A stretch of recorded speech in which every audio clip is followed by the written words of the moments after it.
श्रीशप्रीते प्रजातः सुमयतमयमा श्रीहनुमानिदेशात् रामस्योल्लङ्घिताब्धिः सार्वजनिकतथा चेतना पृष्ठदुष्टः भ्रूगृह्णे रावणार्यं पुरगमतयं पुरयित्वा ससेतं पश्यन् किं पुरुषेतं तमपि महान् ಪ್ರಾಣಮುಖ್ಯೋ ವತಾನ್ಮಾಂ. ಇಂದು ಮುನಿತ್ರಯಲ್ಲಿ ಒಬ್ಬರಾಗಿರ್ತಕ್ಕಂತಹ ಜಯತೀರ್ಥರ ಮಧ್ಯಾರಾಧನಾ ಮಹೋತ್ಸವ. ಈ ಜಯತೀರ್ಥರ ಆರಾಧನೆಯನ್ನು ಸಮಸ್ತ ನಾಡಿನ ಮಾಧ್ವರೆಲ್ಲರೂ ಕೂಡ ಮನೆಯಲ್ಲಿ, ಮಠಗಳಲ್ಲಿ, ಸಂಘಗಳಲ್ಲಿ ನಡೆಸ್ತಕ್ಕಂಥವ್ರು ಆಗ್ತಾರೆ. ಆದರೂ ಕೂಡ ನಮ್ಮ ಜವಾಹರನಗರ ರಾಯರ ಮಠದಲ್ಲಿ ಕೂಡ ಪ್ರತಿ ವರ್ಷವೂ ಕೂಡ ಆರಾಧನೆ ವಿಶೇಷವಾಗಿ ನಡೀತಕ್ಕಂಥದ್ದಾಗಿದೆ. ಇಂತಹ ಆರಾಧನೆ ದಿವಸ ನಾವು ಕೆಲವೊಂದು ಅವರ ಬಗ್ಗೆ ತಿಳ್ಕೊಂಡಾಗ ಆರಾಧನೆ ಸಾರ್ಥಕವಾಗುತ್ತೆ. ಯಾಕಂದರೆ ರಾಘವೇಂದ್ರ ಸ್ವಾಮಿಗಳವರ ಪರಮಗುರುಗಳಾಗಿರ್ತಕ್ಕಂಥ ವಿಜೇಂದ್ರ ತೀರ್ಥರು ಒಂದು ಮಾತಾಡಿದ್ದಾರೆ. ಏನಂತ? ಶ್ರವಣೇ ಶ್ರವಣಾಯ ಸತ್ಕಥಾಯ ನಯತೆ ತೇತವ ಪುಣ್ಯ ಕೀರ್ತನಸ್ಯ ಅಪಿತು ವ್ಯಭಿಚಾರ ಲೋಕವಾರ್ತಾನ್ ಶ್ರವಣಾಯೈವ ಮಹಾದರಂ ಪ್ರಯಾತಃ ಎಂಬುದಾಗಿ. ಅಂದರೆ ಭಗವಂತ ನಮಗೆ ಅನೇಕ ಇಂದ್ರಿಯ ಕೊಟ್ಟಿದ್ದಾನೆ. ಕಿವಿ, ಮೂಗು, ಬಾಯಿ, ಕಣ್ಣು ಎಲ್ಲ ಕೊಟ್ಟಿದ್ದಾನೆ. ಒಂದೊಂದು ಅವಯವದಿಂದ ಏನು ಮಾಡಬೇಕು ಅಂದರೆ ಶ್ರವಣೇ ಶ್ರವಣಾಯ ಸತ್ಕಥಾಯ ಕಿವಿ ಕೊಟ್ಟಿದ್ದಾನೆ. ಯಾವುದಕ್ಕೋಸ್ಕರ ಅಂದರೆ ಸತ್ಕಥೆಗಳನ್ನು, ಅಂದರೆ ರಾಮಾಯಣ, ಮಹಾಭಾರತ, ಭಾಗವತ, ಹರಿಚರಿತ್ರೆ, ಗುರುಗಳ ಚರಿತ್ರೆ, ಮಹಾತ್ಮೆ, ಪುರಾಣಗಳು ಇವೆಲ್ಲವನ್ನು ಕೂಡ ಶ್ರವಣ ಮಾಡಬೇಕು. ಅವಾಗ ಸಾರ್ಥಕವಾಗುತ್ತೆ.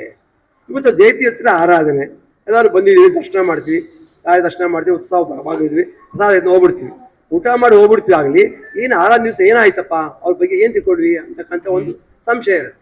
ಅದಕ್ಕೆ ಅವ್ರ ಬಗ್ಗೆ ಸ್ವಲ್ಪ ವಿಷಯ ಎಷ್ಟು ಹೇಳ್ಬೇಕಂದ್ರೆ, ಇವತ್ತು ಮಾಧ್ವರು ಒಂದು ದೊಡ್ಡ ಗ್ರಂಥ, ಈಗೇನು ಲೌಕ್ಯದಲ್ಲಿ PhD ಮಾಡಿಬಿಟ್ರೆ ನಮ್ಮ ಹುಡುಗ PhD ಮಾಡಿದಾನೆ ಅಂತ ಒಂದು ಹೇಳಿ ಬರ್ತಲ್ಲ, ಆ ರೀತಿ ನಮ್ಮ ಮಾಧ್ವರಲ್ಲಿ ಸುಧಾಮಂಗಳ ಮಾಡಿದ್ವಿ ಅಂದರೆ ಒಂದು ದೊಡ್ಡ ವಿಶಿಷ್ಟವಾಗಿರ್ತಕ್ಕಂಥ ಒಂದು ಕಾರ್ಯ. ಅಂತಹ ಸುಧಾ ಗ್ರಂಥವನ್ನು ಬರೆದಿರ್ತಕ್ಕಂಥವ್ರೆ ಜಯತೀರ್ಥರು. ಸುಧಾ ಅಂದ್ರೆ ಏನು? ಸುಧಾ ಅಂದ್ರೆ ಯಾರು? ಯಾಕೆ ಬಂತ ಹೆಸರು ಅಂತ ಕೇಳಿದ್ರೆ, ದ್ವಾಪರ ಯುಗದ ಕೊನೆಯಲ್ಲಿ ಭಗವಂತ ವೇದವ್ಯಾಸ ರೂಪದಿಂದ ಅವತಾರ ಮಾಡಿದ. ಅವತಾರ ಮಾಡಬೇಕಾದ್ರೆ ಆ ಭಗವಂತನ ಹೆಸರು ಬಾದರಾಯಣರು ಅಂತ ಹೆಸರಿತ್ತು. ವೇದವ್ಯಾಸ ಅಂತ ಇರಲಿಲ್ಲ, ಬಾದರಾಯಣರು ಅಂತ ಹೆಸರಿತ್ತು. ಇಂತಹ ಬಾದರಾಯಣರು ಅವತಾರ ಮಾಡಿದ ಮೇಲೆ ಸಮಸ್ತ ವೇದಗಳು ರಾಶಿಯಾಗಿತ್ತು. ರಾಶಿಯಾಗಿರ್ತಕ್ಕಂಥ ವೇದವನ್ನು ವಿಭಾಗ ಮಾಡಿದರು. ಯಾರು? ಬಾದರಾಯಣರು. ಇದಿಷ್ಟು ಋಗ್ವೇದ, ಇದು ಯಜುರ್ವೇದ, ಇದು ಸಾಮವೇದ, ಇದು ಅಥರ್ವಣ ವೇದ ಅಂತೇಳಿ 4 ವಿಭಾಗ ಮಾಡಿದರು. ಯಾರು? ಬಾದರಾಯಣರು. ಯಾವತ್ತು ವೇದಗಳನ್ನು ವಿಭಾಗ ಮಾಡಿದರೋ ಬಾದರಾಯಣರು, ಅವತ್ತಿಂದ ಅವರಿಗೆ ವೇದವ್ಯಾಸರು ಅಂತ ಹೆಸರು ಬಂತು. ವೇದವನ್ನ ವಿಭಾಗ ಮಾಡಿದ್ರಿಂದ ವೇದವ್ಯಾಸರು ಎಂಬತಕ್ಕಂಥ ಹೆಸರು ಬಂತು. ಇಂತಹ ವೇದವ್ಯಾಸರು ವಿಭಾಗ ಮಾಡಿ ಅವುಗಳೆಲ್ಲ ಒಂದು ವಿಶಿಷ್ಟವಾಗಿರ್ತಕ್ಕಂಥ ರೂಪ ತಂದರು. ಋಗ್ವೇದದಲ್ಲಿ 24 ಶಾಖೆ, ಯಜುರ್ವೇದದಲ್ಲಿ 108 ಶಾಖೆ, ಸಾಮವೇದದಲ್ಲಿ 1000 ಶಾಖೆ, ಅಥರ್ವವೇದದಲ್ಲಿ 12 ಶಾಖೆ ಅಂತೇಳಿ ಶಾಖಾ ವಿಭಾಗ ಕೂಡ ಅವರೇ ಮಾಡಿದರು. ಕಲಿಯುಗದಲ್ಲಿ ಮನುಷ್ಯನಿಗೆ ಹಬ್ಬಬ್ಬ ಅಂದ್ರೆ 100 ವರ್ಷ ಆಯುಷ್. ಇಂತಹ 100 ವರ್ಷದಲ್ಲಿ ಒಂದು ವೇದ ಓದಲಿಕ್ಕೆ ಆಗೋದಿಲ್ಲ. ಋಗ್ವೇದ ಆಗಲಿ, ಯಜುರ್ವೇದ ಆಗಲಿ, ಸಾಮವೇದ ಆಗಲಿ ಒಂದು ಕೂಡ ಓದಲಿಕ್ಕೆ ಆಗೋದಿಲ್ಲ, ಕಷ್ಟ. ಹಾಗಾದ್ರೆ ವ್ಯಕ್ತಿ ಯಾವ ರೀತಿ ನಾವು ಸಾಧನೆ ಮಾಡ್ಕೋಬೇಕು ಅಂತೇಳಿ ಅದೇ ವೇದವ್ಯಾಸ ಯೋಚನೆ ಮಾಡಿ ಇಷ್ಟು ಓದಲಿಕ್ಕೆ ಕಲಿಯುಗದಲ್ಲಿ ಆಗಲ್ಲ, ಇದಕ್ಕೆ ಏನೊಂದು ಉಪಾಯ ಮಾಡಬೇಕು ಅಂತೇಳಿ 4 ವೇದಗಳನ್ನು ಕೂಡಿಸ್ಕೊಂಡು ಸೂತ್ರ ಬರೆದ್ರು. ಬ್ರಹ್ಮಸೂತ್ರ ಅಂತೇಳಿ 564 ಬ್ರಹ್ಮಸೂತ್ರ ಬರೆದ್ರು ವೇದವ್ಯಾಸ. 564 ಬ್ರಹ್ಮಸೂತ್ರ ಬರೆದು ಬಿಟ್ರೆ, ಅದಿಷ್ಟು ಸೂತ್ರವನ್ನು ಓದಿಬಿಟ್ರೆ ಇಡೀ 4 ವೇದಗಳನ್ನು ಓದಿದ್ರೆ ಏನು ಪುಣ್ಯ ಬರಬೇಕು ಅಷ್ಟು ಪುಣ್ಯ ಬರುತ್ತೆ. ಆ ರೀತಿಯಾಗಿ 564 ಬ್ರಹ್ಮಸೂತ್ರ ಬರೆದು ವೇದವ್ಯಾಸರು ನಂತರದಲ್ಲಿ ಅವನ್ನ 222 ಅಧಿಕರಣವಾಗಿ ವಿಭಾಗ ಮಾಡಿದರು. 222 ಅಧಿಕರಣ, 564 ಬ್ರಹ್ಮಸೂತ್ರ, 4 ಅಧ್ಯಾಯ, ಒಂದೊಂದು ಅಧ್ಯಾಯದಲ್ಲಿ ಇದೆ ಸೂತ್ರಗಳು ಅಂತ ಹೇಳಿ ಹೀಗೆ ವಿಭಾಗ ಮಾಡಿದವರೇ ನಮ್ಮ ವೇದವ್ಯಾಸರು. ಅದೆಲ್ಲ ಮಾಡಿ ಬಿಟ್ಟುಬಿಟ್ರು. ಆಮೇಲೆ 564 ಬ್ರಹ್ಮಸೂತ್ರ ತಗೊಂಡು ಅನೇಕ ಮತಾಚಾರ್ಯರು, ದಾರ್ಶನಿಕರು, ಚಾರ್ವಾಕರಾಗಿರ್ಬೋದು, ಜೈನರಾಗಿರ್ಬೋದು, ಮತ್ತೆ ಅದ್ವೈತಿಗಳಾಗಿರ್ಬೋದು, ವಿಶಿಷ್ಟಾದ್ವೈತಿಗಳಾಗಿರ್ಬೋದು, ಎಲ್ಲರೂ ಕೂಡ ಅದಕ್ಕೆ ಒಂದು ಟಿಪ್ಪಣಿ, ವ್ಯಾಖ್ಯಾನ, ಕಾಮೆಂಟ್ ಬರೆದ್ರು. ಅದು ಬರೆದು ಏನೈತಪ್ಪ ಅಂದ್ರೆ ವೇದವ್ಯಾಸರಿಗೆ ಸಮ್ಮತವಿರಲಿಲ್ಲ. ಜಯತೀರ್ಥ ಆರಾಧನೆ ನಿಮಗೆ ಕುಡಿಸ್ಕೊಂಡ್ಬಿಟ್ಟು ನಾನು ಇಲ್ಲಿ ಜಗನ್ನಾಥದಾಸರ ಕಥೆ ಹೇಳ್ಬಿಟ್ರೆ ಹೇಗಿರುತ್ತೆ? ಹೋಗಿದ್ದು ಆರಾಧನೆ ಜಯತೀರ್ಥರಿಗೆ, ಆದ್ರೂ ಜಗನ್ನಾಥದಾಸರ ಕಥೆ ಹೇಳ್ಬಿಟ್ರಲ್ಲ, ಸಂಬಂಧ ಇದೆ ಒಂದಕ್ಕೊಂದು? ಇಲ್ಲ. ಕೂಡಿಸ್ಬೋದ ವಿನಃ ಅದೇ ಮುಖ್ಯ ಅಲ್ಲ. ಹಾಗೆ ವೇದವ್ಯಾಸರು 564 ಬ್ರಹ್ಮಸೂತ್ರ ಯಾವ ದೃಷ್ಟಿ ಬರೆದಿದ್ರು ಅದಕ್ಕೆ ಒಬ್ಬರೂ ಕೂಡ ಸರಿಯಾಗಿ ಅರ್ಥವನ್ನು ಬರಲಿಲ್ಲ. ಚಾರ್ವಾಕರಾಗಲಿ, ಜೈಮಿನಿಗಳಾಗಲಿ ಯಾರೂ ಬರಲಿಲ್ಲ. ಒಟ್ಟು 21 ಜನ ಈ ರೀತಿ ಬರೆದ್ರು. ಮಧ್ವಾಚಾರ್ಯರಿಗೆ ಅಲ್ಲ, ನಮ್ಮ ವೇದವ್ಯಾಸರಿಗೆ ತೃಪ್ತಿ ಆಗಲಿಲ್ಲ. ಆಗ ಮಧ್ವಾಚಾರ್ಯ ಅವತಾರ ಮಾಡಿ ವೇದವ್ಯಾಸ ಹತ್ರ ಬಂದಾಗ ವೇದವ್ಯಾಸ ಕೇಳಿದ್ರು, ನೀವು ಇದಕ್ಕೆ ಸರಿಯಾಗಿರ್ತಕ್ಕಂಥ ಅರ್ಥವನ್ನು ಬರೀರಿ ಅಂತ, ಭಾಷ್ಯ ಬರೀರಿ ಅಂತ ಹೇಳಿದ್ರು. ಆಗ ಮಧ್ವಾಚಾರ್ಯರು 21 ಭಾಷೆಯನ್ನು ಖಂಡನೆ ಮಾಡಿ 22ನೇ ಭಾಷೆಯನ್ನು ಮಧ್ವಾಚಾರ್ಯರು ಬರೆದ್ರು. ಅದೇ ಅಂತೆ ಸಿದ್ಧಸ್ತು ಸಿದ್ಧಾಂತ, ಕೊನೆಯದಾಗಿರ್ತಕ್ಕಂಥ ಸಿದ್ಧಾಂತವಾಗಿ ಉಳಿತು. ಏನ್ ಮಾಡಿದ್ರು? 564 ಬ್ರಹ್ಮಸೂತ್ರಗಳಿಗೆ, ವೇದವ್ಯಾಸ ಮಾಡಿರ್ತಕ್ಕಂಥ ಬ್ರಹ್ಮಸೂತ್ರಗಳಿಗೆ ನಮ್ಮ ಮಧ್ವಾಚಾರ್ಯರು 4 ಗ್ರಂಥ ಬರೆದ್ರು. ಒಂದೇ ಅಲ್ಲ, 4 ಗ್ರಂಥ ಬರೆದ್ರು. ಯಾವ್ದು ಅಂದ್ರೆ ಬ್ರಹ್ಮಸೂತ್ರ ಭಾಷ್ಯ, ಅನುವ್ಯಾಖ್ಯಾನ, ಅಣುಭಾಷ್ಯ ಮತ್ತು ನ್ಯಾಯ ವಿವರಣ ಅಂತೇಳಿ 4 ಗ್ರಂಥವನ್ನು ಬರೆದ್ರು. 4 ಕೂಡ ವೇದವ್ಯಾಸ ಮಾಡಿರ್ತಕ್ಕಂಥ 560 ಬ್ರಹ್ಮಸೂತ್ರಗಳ ವಿಷಯವೇ ಬರುತ್ತೆ. ಅದರಲ್ಲಿ ಒಂದು ಚಿಕ್ಕ ಗ್ರಂಥ ಅನುವ್ಯಾಖ್ಯಾನ ಅಂತ. ಆ ಅನುವ್ಯಾಖ್ಯಾನಕ್ಕೆ ನಮ್ಮ ಜಯತೀರ್ಥರು, ಇವತ್ತು ಆರಾಧನೆ ಕರ್ತೃ ಜಯತೀರ್ಥ ಏನ್ ಮಾಡಿದ್ರು, ಅದು ವಿಶಿಷ್ಟವಾಗಿರ್ತಕ್ಕಂಥ ಒಂದು ವ್ಯಾಖ್ಯಾನ ಬರೆದ್ರು. ಆ ವ್ಯಾಖ್ಯಾನೇ ಶ್ರೀಮನ್ ನ್ಯಾಯಸುಧಾ ಅಂತ ವ್ಯಾಖ್ಯಾನ. ಅದು ತಿಳ್ಕೊಬೇಕು. ಆ ಶ್ರೀಮನ್ ನ್ಯಾಯಸುಧಾಕ್ಕೆ ಅನೇಕರು ವ್ಯಾಖ್ಯಾನ ಟಿಪ್ಪಣಿ ಬರೆದ್ರು. ಅದರಲ್ಲಿ ಪ್ರಸಿದ್ಧವಾಗಿರ್ತಕ್ಕಂಥ ಟಿಪ್ಪಣಿ ಅಂದ್ರೆ ನಮ್ಮ ರಾಘವೇಂದ್ರ ಸ್ವಾಮಿ ಬರೆದಿರ್ತಕ್ಕಂಥ ಪರಿಮಳ ಎಂಬುವಂತ ಗ್ರಂಥ. ಇದು ಶ್ರೀಮನ್ ನ್ಯಾಯಸುಧಾ ಗ್ರಂಥಕ್ಕೆ ವ್ಯಾಖ್ಯಾನ. ಅದಕ್ಕೆ ಹೆಸರು ಪರಿಮಳ ಅಂತೇಳಿ. ಅನೇಕರು ಬರೆದಿದ್ದಾರೆ. ವಿಶಿಷ್ಟವಾಗಿರ್ತಕ್ಕಂಥ ಪರಿಮಳ.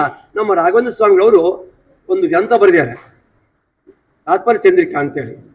ಅದರೊಳಗೆ ಅವ್ರು ಹೇಳ್ತಾರೆ, ಯಾವುದೇ ರಾಯರು ಬರೆದ್ರಪ್ಪ ಅಂದ್ರೆ ಪರೀಕ್ಷೆ ಶುರು ಮಾಡಿದಂತೆ ಒಮ್ಮೆ ಅಳಿಸಲ್ಲಂತೆ, ಮತ್ತೆ ಬರೆದಿರ್ತಕ್ಕಂಥ ಪದವನ್ನು ಮುಂದೆ ಉಪಯೋಗಿಸಲ್ಲಂತೆ. ಹೇಗಿದೆ ನೋಡಿ, ನಮ್ಮಂತರೂ ಒಂದು ಲೆಟರ್ ಬರಿಬೇಕಾದ್ರೆ 10 ಸರಿ ಅಳಿಸ್ತೀವಿ, 10 ಸರಿ ಕೆಡಿಸ್ತೀವಿ, ಮತ್ತೆ ಬರಿತೀವಿ. ರಾಯರು ಮಾತ್ರ ಯಾವತ್ತೂ ಗ್ರಂಥ ಬರಿಬೇಕಾದ್ರೆ ಬರೆದದ್ದನ್ನ ಮತ್ತೆ ಬರೆಯಲ್ಲ, ಬರೆದದ್ದನ್ನ ಅಳಿಸೋಂಗಿಲ್ಲ. ಆ ರೀತಿಯಾಗಿ ಸ್ಪಷ್ಟವಾಗಿ ಬರಿತಾ ಇದ್ರೆ ಅಂತ. ಅಷ್ಟೇ ಅಲ್ಲ, ರಾಘವೇಂದ್ರ ಸ್ವಾಮಿ ಅವರಿಗೆ ಅನೇಕ ಹೆಸರುಗಳಿದೆ. ಅವ್ರಿಗೇನಪ್ಪ ಅಂದ್ರೆ ಪೂರ್ವಾಶ್ರಮದಲ್ಲಿ ಮಹಾಭಾಷ್ಯ ವೆಂಕಟನಾಥಾಚಾರ್ಯ ಅಂತ ಇತ್ತು. ಅಂದ್ರೆ ವ್ಯಾಕರಣದಲ್ಲಿ ದೊಡ್ಡ ಗ್ರಂಥ ಅಂದ್ರೆ ಮಹಾಭಾಷ್ಯ. ಆ ಮಹಾಭಾಷ್ಯನು ಕೂಡ ರಾಘವೇಂದ್ರ ಸ್ವಾಮಿಗಳವರು ಪೂರ್ವಾಶ್ರಮದಲ್ಲಿ ಚೆನ್ನಾಗಿ ಓದಿದ್ರು. ಯಾರ ಹತ್ರ? ಅವರ ಗುರುಗಳಾಗಿರ್ತಕ್ಕಂಥ ಸುಧೀಂದ್ರ ತೀರ್ಥರ ಹತ್ರ. ಅದರಿಂದ ಸುಧೀಂದ್ರ ತೀರ್ಥ ಅವರಿಗೆ ಮಹಾಭಾಷ್ಯ ವೆಂಕಟನಾಚಾರ್ಯ ಅಂತ ಬಿರುದು ಕೊಟ್ಟರು. ಅಂತಹ ವ್ಯಾಕರಣವನ್ನು ಓದಿ, ನ್ಯಾಯಶಾಸ್ತ್ರವನ್ನು ಓದಿ, ವೇದಾಂತವನ್ನು ಓದಿ ವಿಶೇಷವಾಗಿರ್ತಕ್ಕಂಥ ವ್ಯಾಖ್ಯಾನವನ್ನು ಬರೆದಿರ್ತಕ್ಕಂಥ ಮಹಾನುಭಾವರು ನಮ್ಮ ರಾಘವೇಂದ್ರ ಸ್ವಾಮಿಗಳವರು. ಅದಕ್ಕೆ ಒಂದು ವಾಕ್ಯ ಇದೆ, ಅಪ್ಪ ಅಂದ್ರೆ ಕಾಣಾದಂ ಪಾಣಿನೀಯಂಚ ಸರ್ವಶಾಸ್ತ್ರೋಪಕಾರಕಂ ಅಂತ. ಅಂದ್ರೆ ವ್ಯಾಕರಣಶಾಸ್ತ್ರ, ತರ್ಕಶಾಸ್ತ್ರ ಓದಿಬಿಟ್ಟು ವೇದಾಂತ ಗ್ರಂಥವನ್ನು ಓದಿದ್ರೆ ಚೆನ್ನಾಗಿ ಅರ್ಥ ಆಗುತ್ತೆ. ಏನೋ ಲೌಕಿಕ ಕೆಲಸ ಮಾಡ್ಕೊಂಡಿರ್ತೀವಿ, ಯಾರೋ ಒಬ್ಬ ಆಚಾರ ಸಿಕ್ಬಿಡ್ತಾರೆ, ಅವ್ರಿಗೆ ಹೋಗ್ಬಿಟ್ಟು ಅವ್ರು ಕುತ್ಕೊಂಡು ಸುಧಾ ಓದ್ತೀವಿ ಅಂತ ಕುತ್ಕೊಂಡ್ಬಿಡ್ತಾರೆ. ಸುಧಾ ಅಂದ್ರೆ ಏನ್ ಸಾಮಾನ್ಯ ಗ್ರಂಥನೇ ಅದು? ಪುಟಾಣಿ ಅಲ್ರಿ, ಕಡ್ಲೆಕಾಳು ಕಬ್ಬಣ ಕಡ್ಲೆ ಇದ್ದಂಗೆ. ಅದು ಸುಲಭ ಗ್ರಂಥ ಅಲ್ಲ. ಎಂಥವ್ರಿಗೆ? ಶಾಸ್ತ್ರ ಓದಿದವ್ರಿಗೆ ಕೆಳಮಟ್ಟದಲ್ಲಿ LKG ಓದಿದಂಗೆ ನಾ PhD ಮಾಡ್ತೇನೆ ಅಂದ್ರೆ ಯಾರು ಕೇಳ್ತಾರೆ? LKG UKG ಆಗ್ಬೇಕು, ಬಸ್ ಸ್ಟ್ಯಾಂಡ್ 7th ಆಗ್ಬೇಕು, SLC PUC degree double degree, ಆಮೇಲೆ PhD ಮಾಡೋದು. ಅವು ಯಾವುದೂ ಇಲ್ಲ, ನಾನು PhD ಮಾಡ್ತೇನೆ ಅಂದ್ರೆ ಆ ರೀತಿ ಸುಧಾ ಗ್ರಂಥ ಓದೋದಂದ್ರೆ ಮೊದಲಿಂದ ಓದ್ಕೊಂಡು ಬಂದಾಗ ಸುಧಾ ಅರ್ಥ ಆಗತ್ತೆ. ಅನೇಕರನ್ನ ನಮ್ಮ ಶಿಷ್ಯರು ಬರ್ತಿರ್ತಾರೆ, ನಾವು ಪ್ರಶ್ನೆ ಮಾಡ್ತಾ ಇರ್ತೀವಿ, ಏನು ಓದಿಯಪ್ಪ? ಇಂಥ ವಿದ್ಯಾರ್ಥಿ ಇದು ಓದಿನಿ. ಮೈಲಾಪುರದಲ್ಲಿ ಸಂಸ್ಕೃತ ಕಾಲೇಜ್ ಇದೆ, ಆ ಗ್ರಂಥ ಅಲ್ಲಿಗೆ ಹೋಯ್ತು. ಸಂಸ್ಕೃತ ಕಾಲೇಜಲ್ಲಿ ಗ್ರಂಥವನ್ನು ಇಟ್ಟರು. ಅಲ್ಲಿ ಒಬ್ಬ ಸ್ಮಾರ್ತರು, ಅವರು ದೊಡ್ಡ ಪಂಡಿತರು, ಬಾಲಸುಬ್ರಹ್ಮಣ್ಯ ಶಾಸ್ತ್ರಿಗಳು ಅಂತೇಳಿ ದೊಡ್ಡ ವಿದ್ವಾಂಸರು, ಒಳ್ಳೆ ಮೀಮಾಂಸಕರು. ಈ ಗ್ರಂಥವನ್ನು ನೋಡಿದ್ರು. ನೋಡಿ ಯಾರಪ್ಪ ಗ್ರಂಥ ಬರೆದಂತೆ? ರಾಘವೇಂದ್ರ ತೀರ್ಥ, ರಾಘವೇಂದ್ರ ಸ್ವಾಮಿಗಳು ಅಂತ ಇತ್ತು.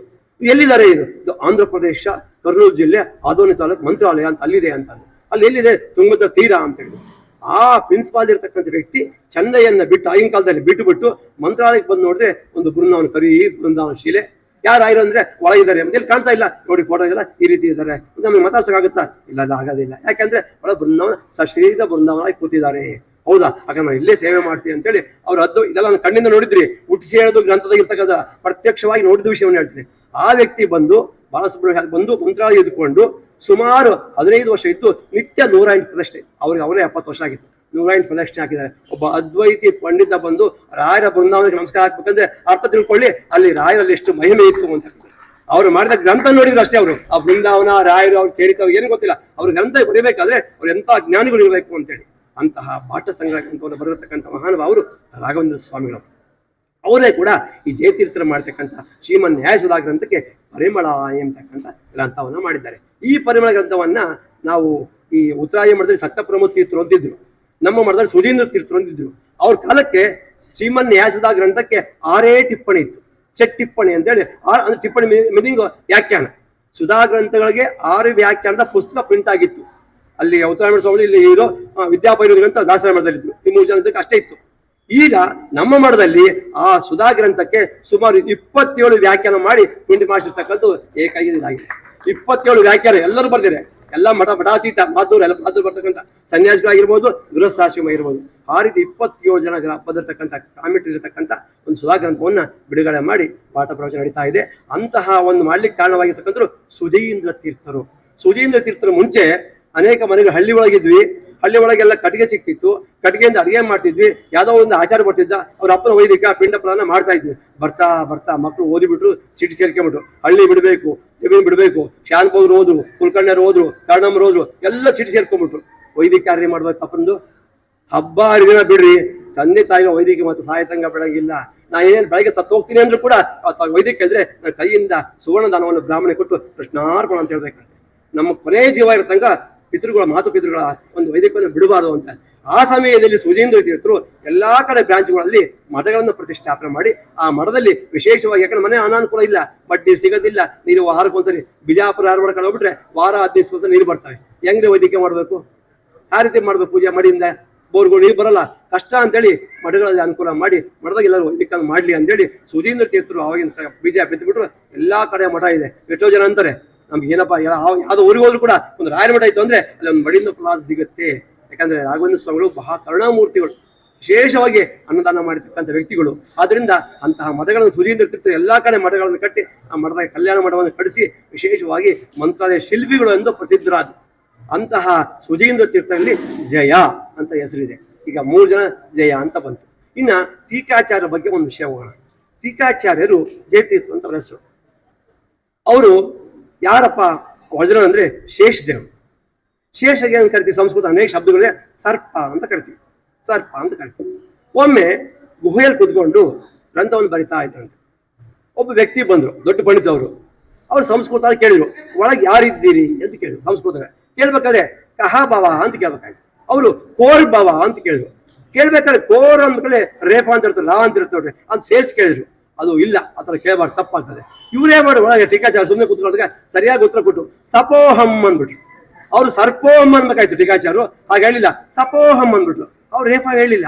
ಅವಾಗ ಅವ್ರು ಕೇಳಿದ್ರು, ಅಲ್ಲ ಅದು ರೇಫ ಅರ್ಕಾವತ್ ಎಲ್ಲೋಯ್ತು ಅಂತ ಕೇಳಿದ್ರು.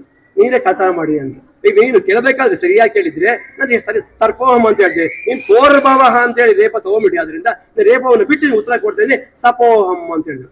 ಅವಾಗ ನೋಡಿದ್ರು ಎಷ್ಟು ಜ್ಞಾನಿಗಳಪ್ಪ ಇವರು ಅಂತೇಳಿ ಅವ್ರ ಹೆಸರು ಬೇಡ, ಅಷ್ಟಾಗಿ ನಮಸ್ಕಾರ ಮಾಡ್ತಾರೆ, ಜಯತೀರ್ಥನ ಮಾಡಿಬಿಟ್ರು. ಅಂತಹ ಜಯತೀರ್ಥರು ಇಲ್ಲಿ ಈ ಉತ್ತರ ಕರ್ನಾಟಕದಲ್ಲಿ ಒಂದು ಇದಿದೆ, ಒಂದು ನಾನು ನೋಡಿ ಏನಪ್ಪ ಅಂದ್ರೆ, ಸಾಮಾನ್ಯವಾಗಿ ಕುಲಕರ್ಣಿಯರು ಶಾನ್ಭೋಗರುಗಳಿಗೆ ಇದು ಮಾಡಲ್ಲ, ಪಾವತಿ ಕೊಡಲ್ಲ. ಆಚಾರ್ಯ ಬರಬೇಕು, ಆಚಾರ್ಯ ಬಂದ್ರೆ ಅವ್ರಿಗೆ ದಾನ ಕೊಡಬೇಕು, ಇವ್ರು ಬ್ರಾಹ್ಮಣ ದಾನ ಕೊಡಕ್ಕಲ್ಲ ಅಂತಾರೆ. ಅಂದ್ರೆ ಟೀಕಾಚಾರ್ಯ ಯಾರು? ಪದ್ಮನಾಭ ತೀರ್ಥರು ಯಾರು ಅಂದ್ರೆ ನನಗೆ ಹೇಳ್ತಾರೆ, ಯಾರು ತಿಳಿತಾ ಇಲ್ಲ ಅನ್ಕೋಬೇಡಿ. ಬ್ರಾಹ್ಮಣ ಅಂದಮೇಲೆ ಏನರ್ಥ? ಬ್ರಾಹ್ಮಣತ್ವವನ್ನು ಉಳಿಸ್ಕೊಂಡಿರ್ಬೇಕು ಅಂತ ಅರ್ಥ. ಅವ್ರ ತಂದೆ ತಾಯಿಗಳು ಉಪನಯನ ಮಾಡಿದ ಮೇಲೆ ನಿತ್ಯ ಸಂಧ್ಯಾ ವಂದನೆ ಮಾಡಿ 3 ಸಂಧ್ಯಾ ವಂದನೆ, ಅಗ್ನಿ ಕಾರ್ಯ, ಬ್ರಹ್ಮಚಾರಿ ಇದ್ದಾಗ ಗೃಹಸ್ಥಾಶ್ರಮದ ವೈಷ್ಣದೇವ ಮಾಡಬೇಕು. ಅಂತಹ ಬ್ರಾಹ್ಮಣ ಯಾರಾದ್ರೂ ಕೂಡ ಶುದ್ಧವಾದ ಕೊಡಬೇಕು ಅಂತ. ಎಷ್ಟೋ ಆಚಾರಗಳಿದ್ದಾರೆ, ಅವ್ರು ಯಾರು ಆಚಾರದಲ್ಲಿ ಇಲ್ಲ. ಹಂಗ ಮಾತ್ರ ಆಚಾರ ಲೆಕ್ಕ, ಗೃಹಸ್ಥಾಶ್ರಮ ಲೆಕ್ಕ ಅಂತಿಲ್ಲ. ಇವ್ರು ಗೋಂಡವಪ್ಪ ಅಂತ ಮಹಾರಾಜ ಇವರು ಜಯತೀರ್ಥರು, ಬೇರೆ ಯಾರು ಅಲ್ಲ. ಅವರೆಲ್ಲ ದೊಡ್ಡ ರಾಜರಾಗಿ ಬಂದು ಇಂತಹ ಪೀಠಕ್ಕೆ ಬಂದಿದೆ. ಅವರ ದೇವತೆಗಳು, ಅವ್ರ ಬಗ್ಗೆ ನಾವು ಮಾತಾಡಬಾರ್ದು ಇರ್ಲಿ. ಆದ್ರೂ ಕೂಡ ಇಂತಹ ವ್ಯಕ್ತಿ ಆಗಿತ್ತು ಕೂಡ ಇಲ್ಲಿ ಬಂದು, ಅದು ಹೆಂಗೆ ದೊಡ್ಡಪ್ಪದು ಯಾವ ಬಂತು? ಅಕ್ಷೋಭ್ಯ ತೀರ್ಥರ ಆಶೀರ್ವಾದದಿಂದ ಬಂತು. ಅವ್ರು ಹೇಳದೇ ಇರ್ತಕ್ಕಂಥ ಉಪದೇಶ ಮಾಡದೇ ಇದ್ರೆ ಅವ್ರು ರಾಜ ಆಗ್ತಿರ್ಲಿಲ್ಲ, ಅವ್ರು ಇದಾಗ್ತಿರ್ಲಿಲ್ಲ, ಮುಂದೆ ಇವರು ಜಯತೀರ್ಥರು ಆಗ್ತಿರ್ಲಿಲ್ಲ. ಇಂತಹ ಮಹಾನ್ ಭಾವರು ಶೇಷದೇವರು ಅವತಾರ ಮಾಡಿದ್ರಿಂದ ಇಂತಹ ಮಹಾನ್ ಭಾವರು ಜಯತೀರ್ಥರು ವಿಶೇಷವಾಗಿರ್ತಕ್ಕಂಥ ಗ್ರಂಥಗಳನ್ನು ರಚನೆ ಮಾಡಿ ಎಲ್ಲ ಕಡೆ ಪಾಠ ಪ್ರವಚನ ಮಾಡತಕ್ಕಂತಹ ಒಂದು ವಿಷಯ ಆಗಿದೆ. ಇವತ್ತು ಮಾಧ್ವರಲ್ಲಿ ಶ್ರೀಮನ್ ನ್ಯಾಯಸುಧ ಗ್ರಂಥ ಗೊತ್ತಿರ್ಬೋದು, ಆದ್ರೆ ಇನ್ನೊಂದು ತಿಳ್ಕೋಬೇಕು. ಅವರ ಶಿಷ್ಯರ ಪರಂಪರೆಯಲ್ಲಿ ಇರತಕ್ಕಂಥ ರಾಯರ 2ನೇ ಅವತಾರಕ್ಕ ವ್ಯಾಸರಾಜರಿದ್ದಾರೆ. ಅವರು 3 ಗ್ರಂಥ ಬರೆದಿದ್ದಾರೆ. ಅದನ್ನು ಕೂಡ ಮಾಧುರು ಮರಿಬಾರ್ದು. ನೀವು ಗ್ರಂಥ ಓದ್ತಿರೋ ಬಿಡ್ತಿರೋ ಗೊತ್ತಿಲ್ಲ, ಗ್ರಂಥಗಳ ಹೆಸರಾದ್ರೂ ಇಟ್ಕೋಬೇಕು. ನ್ಯಾಯಾಮೃತ, ತರ್ಕತಾಂಡವ, ತಾತ್ಪರ್ಯ ಚಂದ್ರಿಕಾ ಅಂತ 3 ಗ್ರಂಥಗಳು, ದೊಡ್ಡ ದೊಡ್ಡ ಗ್ರಂಥಗಳು. ನಾನು ಆ ಗ್ರಂಥ ಹೇಳ್ಬೇಕು ಅಂದ್ರೆ ಕಬ್ಬುಣ ಕಡ್ಲೆ ಇದ್ದಂಗೆ. ನಾನು ಮಂತ್ರಾಲಯದಲ್ಲಿ ಓದ್ಬೇಕಾದ್ರೆ ಇಲ್ಲಿ ಮಠಾಧಿಕಾರಿಗಳು ಪ್ರಹ್ಲಾದರ ತಂದೆ, ಅವ್ರ ಹೆಸರೇನು? ಉತ್ತರಾಯ ಮಠ ಪ್ರಹ್ಲಾದ ತಂದೆ ಹೆಸರು. ಅವರು ರಾಯಚೂರಲ್ಲಿ ಮಠಾಧಿಕಾರಿಗಳಿದ್ರು. ಉಳಿಸಿಗೆ ಅವ್ರು ಮಂತ್ರಾಲಯಕ್ಕೆ ಬಂದಿದ್ರು. ಅವಾಗ ಕಾಲಕ್ಕೆ ನಾನು ಚಂದ್ರಿಕಾ ಓದ್ತಾ ಇದ್ದೆ. ಅವಾಗ ಓದುವಾಗ ಬಂದಿದ್ರು, ಕುತ್ಕೊಂಡಿದ್ರು. ನೀವು ನಂಬ್ತಿರೇಲಿ ಗೊತ್ತಿಲ್ಲ, ಆ ಒಂದು ಶಬ್ದದ ಅರ್ಥ ಹೇಳ್ಬೇಕಂದ್ರೆ ಶುದ್ಧಾರ್ಥ. ಚಂದ್ರಿಕಾ ಅಂತ ಸುಲಭ ಅನ್ಕೋಬೇಡಿ, ಬಾಯಲ್ಲಿ ಹೇಳ್ಬಿಟ್ಟು ತಾತ್ಪರ್ಯ ಚಂದ್ರಿಕಾ ಅಂತ ಚಿಕ್ಕದಾಗಿ ಕರಿತೀವಿ. ಅದ ಹೆಸರು ಪೂರ್ತಿ ತಾತ್ಪರ್ಯ ಚಂದ್ರಿಕಾ ಅಂತ ಗ್ರಂಥದ ಹೆಸರು. ಅದನ್ನು ಓದ್ಬೇಕಾದ್ರೆ ಕಬ್ಬಣದ ಕಡ್ಲೆ ಸುಧಾ ಸ್ವಲ್ಪ ಮೆತ್ತಗಿರುತ್ತೆ, ಇಲ್ಲ ತುಂಬಾ ಕಷ್ಟವಾದ ಗ್ರಂಥ ಅದು. ನಾವು ಚಂದ್ರಿಕಾ ಓದ್ಬಿಟ್ವಿ, ನಾವು ನ್ಯಾಯಾಮೃತ ಓದ್ಬಿಟ್ವಿ, ನಾವು ತಾತ್ಪರ್ಯ ಚಂದ್ರಿಕಾ ಅಂದ್ಬಿಟ್ರೆ ಅದು ಆಗೋದಿಲ್ಲ. ಓದಿ ಬಿಟ್ಬಿಟ್ಟಿವಿ ಅಷ್ಟೇ, ಓದಿ ಬಿಟ್ಬಿಟ್ಟಿವಿ ಅಷ್ಟೇ ವಿನ ಓದಿ ಉಳಿದಿದ್ಯಾ ಅಂದ್ರೆ ಅದು ಬಹಳ ಕಷ್ಟ. ಅದಕ್ಕೆ ನಮ್ಮ ಗುರುಗಳು ಹೇಳ್ತಾ ಇದ್ರು, ಯಾವುದೇ ಒಂದು ಗ್ರಂಥವನ್ನು ಓದ್ಬೇಕಾದ್ರೆ ಚಿಕ್ಕ ಗ್ರಂಥ ಓದ್ಕೋ, ಹೇಳ್ಕೋಸ್ಕರ ಓದ್ಕೋಬೇಡ. ನೀನು ವ್ಯುತ್ಪತ್ತಿ ಜ್ಞಾನ ಬರಬೇಕು. ನೀವು ಎಷ್ಟು ಮಟ್ಟಿಗೆ ಹೇಳ್ಬಾರಿ. ಇವತ್ತೆಲ್ಲ ಸುಧಾ ಓದಾರಲ್ಲ ಸುಧಾ ಪಾಠ ಹೇಳ್ತಾರೆ ಅಂದ್ಕೊಂಡ್ರೆ ಸಾಧ್ಯ ಇಲ್ಲ. MA ಓದಲ್ಲ MA ಪಾಠ ಹೇಳ್ತಾರ? ಇಲ್ಲ. MA ಓದಲ್ಲ SLC ಪಾಠನ PUC ಪಾಠನ 7th ಕ್ಲಾಸ್ ಹೇಳ್ತಾರೆ. SLC ಓದ ತಕ್ಷಣ MA ಓದಾರಲ್ಲ MA ಕೇಳಕ್ ಆಗೋದಿಲ್ಲ. ಹಂಗೆ ಸುಧಾ ಓದ ತಕ್ಷಣ ಆಗಲ್ಲ. ಹಾಗಾದ್ರೆ ಎಲ್ಲರೂ ಅನ್ಕೋಬೇಡಿ, ಒಬ್ಬ 100 ಇದ್ದೇ ಇರ್ತಾರೆ. ಅಂತಹ ಕಠಿಣವಾಗಿರ್ತಕ್ಕಂಥ ಗ್ರಂಥಗಳನ್ನ ಬರೆದಿರ್ತಕ್ಕಂಥ ಮಹಾನುಭಾವರು. ಅಷ್ಟೇ ಅಲ್ಲ, ಇವತ್ತು ಪೂಜೆ ಪುನಸ್ಕಾರ ಮಾಡ್ತೀವಿ ನಾವು. ಆ ಪೂಜೆ ಪುನಸ್ಕಾರಗಳೆಲ್ಲ ವಿಶೇಷವಾಗಿರ್ತಕ್ಕಂಥ ಗ್ರಂಥಗಳು ಬೇಕು. ಅದನ್ನು ಟೀಕರಾಯರು ವಿಶೇಷವಾಗಿರ್ತಕ್ಕಂಥ ಗ್ರಂಥಗಳನ್ನು ರಚನೆ ಮಾಡಿದ್ದಾರೆ. ಯಾವ ಸಂಪ್ರದಾಯ ಅಂದ್ರೆ ಏನು ಅವೆಲ್ಲವನ್ನೂ ಕೂಡ ಜಯತೀರ್ಥರು ಮಾಡತಕ್ಕಂಥವರಾಗಿದ್ದರೆ, ಇಂತಹ ಜಯತೀರ್ಥರ ಆರಾಧನೆ ಎಲ್ಲಾ ಕಡೆಯಲ್ಲಿ ನಡೆದರೂ ಕೂಡ ನಮ್ಮ ವಿಶಿಷ್ಟವಾಗಿರ್ತಕ್ಕಂಥ ನಮ್ಮ ಜವಾಹರ್ನಗರ ರಾಯರ ಮಠದಲ್ಲಿ ಕೂಡ ವಿಶೇಷವಾಗಿ ಜಯತೀರ್ಥರ ಆರಾಧನೆಯನ್ನ ನಾವು ಮಾಡ್ತಾ ಇದ್ದೇವೆ. ಎಲ್ಲರೂ ಭಕ್ತರು ಬಂದಿದ್ದಾರೆ. ಪ್ರತಿ ವರ್ಷ ಜಯತೀರ್ಥರ ಆರಾಧನೆಯಲ್ಲಿ ಭಕ್ತಾದಿಗಳಿಗೆ ನಾವು ನಾನು ಕೇಳಿರುವ ಆಚಾರ್ಯ ಜಯತೀರ್ಥರ ಆರಾಧನೆಗೆ ತೀರ್ಥಪ್ರಸಾದ ಕರೆದಿಲ್ರಿ ಅಂತ ಕೇಳಿದ್ರು. ಜಯತೀರ್ಥರ ಆರಾಧನೆ ದಯವಿಟ್ಟು ಯಾರು ಕರೆಯಲ್ಲ. ಪ್ರತಿ ವರ್ಷ 1000 ಅಲ್ಲ 2000 ಜನ ಬರ್ರಿ, ರಾಯರ ಪ್ರಸಾದವನ್ನು ಹಾಕಿ ಕಳಿಸ್ಕೊಡ್ತಾರೆ.